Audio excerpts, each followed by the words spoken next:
Do you always have a lot of pain or even tension in your calf muscles? Do you also feel like you have limited ankle mobility, or you just get a lot of Achilles or foot pain? Then your triceps seri or your calf muscles may be your problem. In this video, I'm going to take your calf muscles, specifically your gastroc and your soleus, through my functional mobility formula.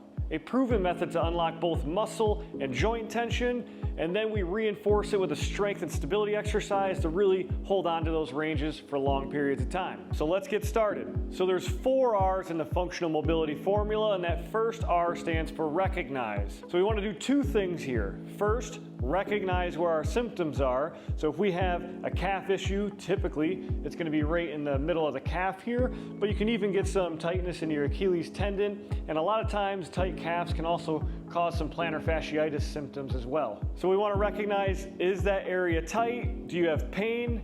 If so, then we know calf muscles may be your problem. But the second part of recognize is to find some baseline movements. So is there specific movements that you do, like going up and down stairs, maybe coming up on your tippy toes, walking around on your tippy toes, even jumping? Or you can have symptoms simply just walking around or running. You want to collect 2 or 3 baselines that cause your symptoms, so then we can retest it at the end of this routine to see if we're making real change. So after you recognize where your symptoms are and collect those baseline movements, we're ready for our first move. The second R in the formula stands for reduce. So we're going to reduce that gastroc soleus muscle tension, and we could do that very easily with one simple device. That device is a foam roller. Most of you might have a foam roller at home already, or you can easily find this at the gym. But if you don't, I love this trigger point foam roller. I'll link it in the description below. It's very affordable, and you can use it in a lot of your mobility training. And also, if you don't have a foam roller, you can use something like a lacrosse ball, tennis ball, just something that's going to help us loosen up the muscles. So to foam roll our calves, we're going to put the foam roller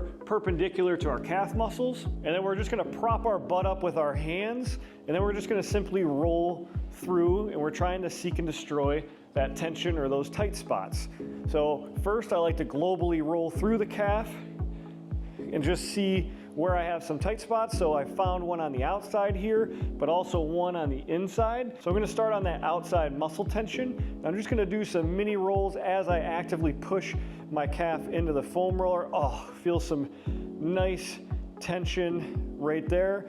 And then I feel it actually dissipating as I hold it here. So then I can start to elongate the muscle by bringing my toes towards my nose and then try to roll through. If you're not feeling much anymore, to take it to the next step, you bring that opposite foot over the top and actively push down as you roll through, and oh, there we go.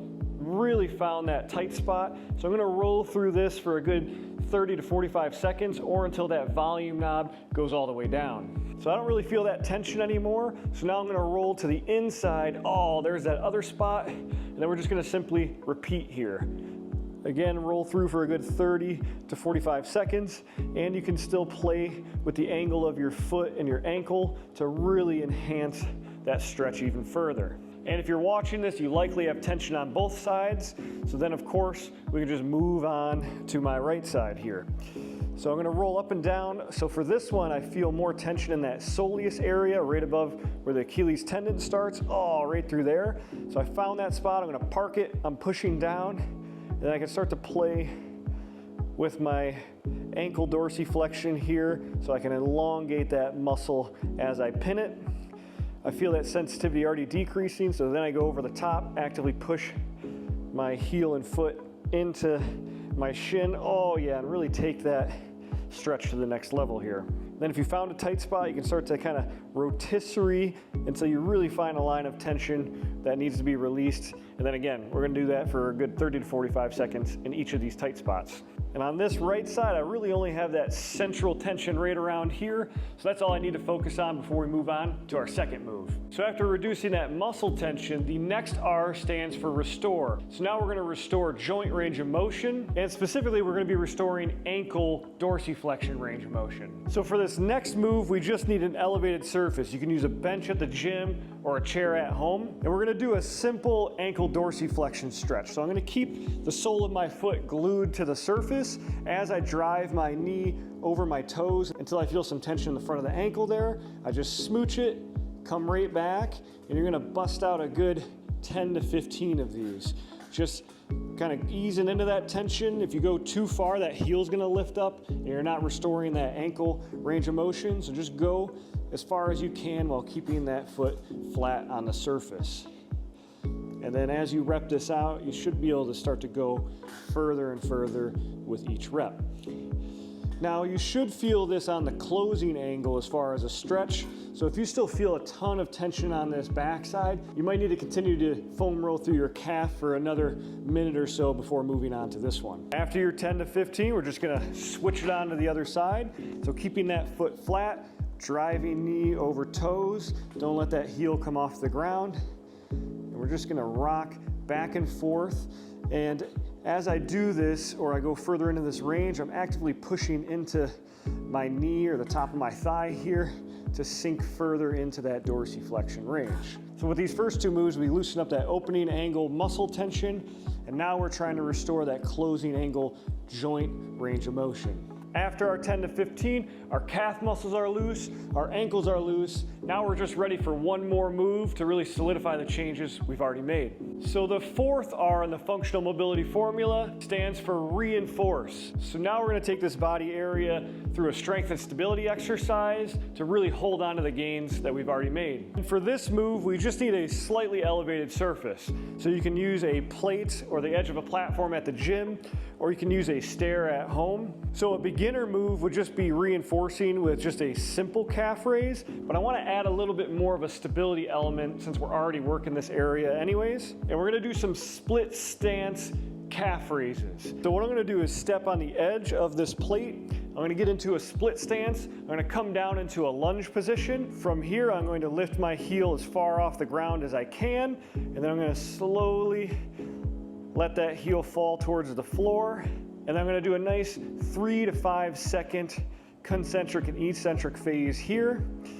And you're already getting some extra credit. I'm starting to shake on this back leg here. So it doesn't take a lot of movement here to start to humble the body a little bit. We're gonna do a solid 10 to 15 reps here. And if you can't get into that split stance, you could simply do a bilateral calf raise or a unilateral calf raise. But if you can, I like to train it in this more athletic stance because you're gonna be training the whole body here and not just the calf.